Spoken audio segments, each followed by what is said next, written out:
श्रीमद्वाल्मीकि रामायण अरण्य कांड अध्याय 46। रावण का साधु वेश में सीता के पास जाकर उनका परिचय पूछना और सीता का आतिथ्य के लिए उसे आमंत्रित करना। सीता के कठोर वचन कहने पर कुपित हुए लक्ष्मण श्रीराम से मिलने की विशेष इच्छा रखकर शीघ्र ही वहां से चल दिए। लक्ष्मण के चले जाने पर रावण को मौका मिल गया, अतः वह सन्यासी का वेश धारण करके शीघ्र ही विदेह कुमारी सीता के समीप गया। वो शरीर पर साफ सुथरा गेरुए रंग का वस्त्र लपेटे हुए था। उसके मस्तक पर शिखा, हाथ में छाता और पैरों में जूते थे। उसने बाएं कंधे पर डंडा रखकर उसमें कमंडलू लटका रखा था। अत्यंत बलवान रावण उस वन में परिव्राजक का रूप धारण करके श्रीराम और लक्ष्मण दोनों बंधुओं से रहित हुई अकेली विदेह कुमारी सीता के पास गया।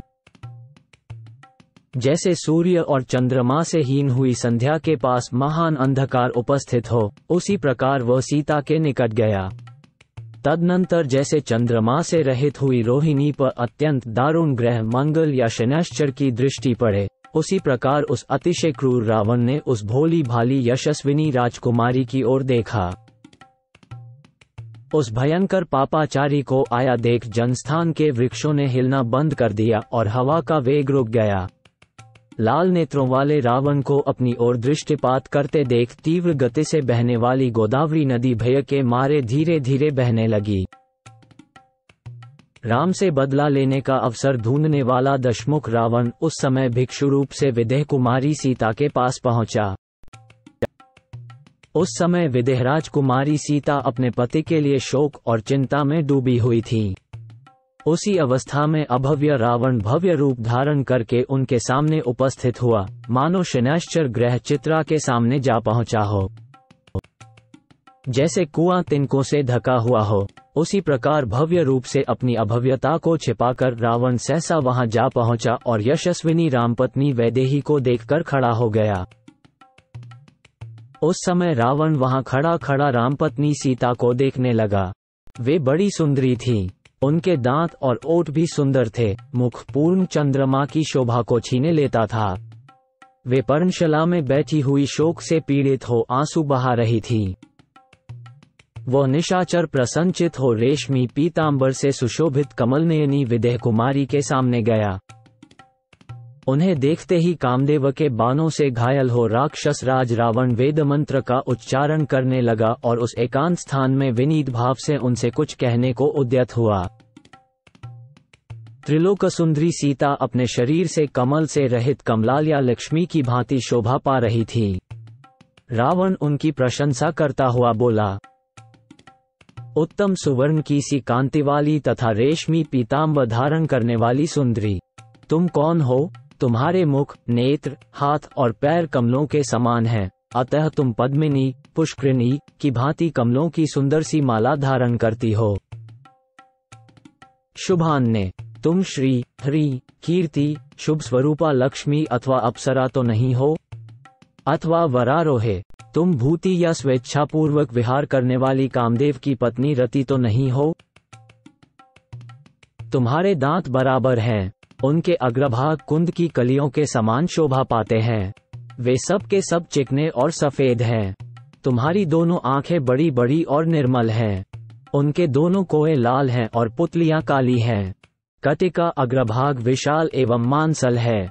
दोनों जांघें हाथी की सूंड के समान शोभा पाती हैं। तुम्हारे ये दोनों स्तनपुष्ट, गोलाकार, परस्पर सटे हुए, प्रगल्भ, मोटे, उठे हुए मुख वाले, कमनीय, चिकने ताड़फल के समान आकार वाले, परम सुंदर और श्रेष्ठ मणिमय आभूषणों से विभूषित हैं। सुंदर मुस्कान, रुचिर दंतावली और मनोहर नेत्र वाली विलासिनी रमणी, तुम अपने रूप सौंदर्य से मेरे मन को वैसे ही हरे लेती हो, जैसे नदी जल के द्वारा अपने तट का अपहरण करती है। तुम्हारी कमर इतनी पतली है कि मुट्ठी में आ जाए। केश चिकने और मनोहर हैं। दोनों स्तन एक दूसरे से सटे हुए हैं। सुंदरी, देवता, गंधर्व, यक्ष और किन्नर जाति की स्त्रियों में भी कोई तुम जैसी नहीं है। पृथ्वी पर तो ऐसी रूपवती नारी मैंने आज से पहले कभी देखी ही नहीं थी। कहाँ तो तुम्हारा ये तीनों लोकों में सबसे सुंदर रूप, सुकुमारता और नई अवस्था, और कहाँ इस दुर्गम वन में निवास। ये सब बातें ध्यान में आते ही मेरे मन को मथे डालती हैं। तुम्हारा कल्याण हो, यहाँ से चली जाओ, तुम यहाँ रहने के योग्य नहीं हो। ये तो इच्छानुसार रूप धारण करने वाले भयंकर राक्षसों के रहने की जगह है। तुम्हें तो रमणीय राजमहलों, समृद्धिशाली नगरों और सुगंधयुक्त उपवनों में निवास करना और विचरना चाहिए। शोभने, वही पुरुष श्रेष्ठ है, वही गंध उत्तम है और वही वस्त्र सुंदर है जो तुम्हारे उपयोग में आए। कजरारे नेत्रों वाली सुंदरी, मैं उसी को श्रेष्ठ पति मानता हूँ जिसे तुम्हारा सुखद सहयोग प्राप्त हो। पवित्र मुस्कान और सुंदर अंगों वाली देवी, तुम कौन हो? मुझे तो तुम रुद्रों, मरुदगणों अथवा वसुओं से संबंध रखने वाली देवी जान पड़ती हो। यहाँ गंधर्व, देवता तथा किन्नर नहीं आते जाते हैं। ये राक्षसों का निवास स्थान है, फिर तुम कैसे यहाँ आ गई?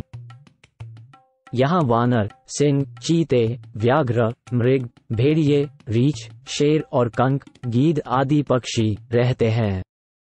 तुम्हें इनसे भय क्यों नहीं हो रहा है? वरान ने, इस विशाल वन के भीतर अत्यंत वेगशाली और भयंकर मदमत गजराजों के बीच अकेली रहती हुई तुम भयभीत कैसे नहीं होती हो? कल्याणमयी देवी, बताओ तुम कौन हो, किसकी हो और कहां से आकर किस कारण इस राक्षस सेवित घोर दंडकारण्य में अकेली विचरण करती हो? वेशभूषा से महात्मा बनकर आए हुए रावण ने जब विदेह कुमारी सीता की इस प्रकार प्रशंसा की, तब ब्राह्मण वेश में वहां पधारे हुए रावण को देखकर मैथिली ने अतिथि सत्कार के लिए उपयोगी सभी सामग्रियों द्वारा उसका पूजन किया। पहले बैठने के लिए आसन दे, पाद्य, पैर धोने के लिए जल निवेदन किया।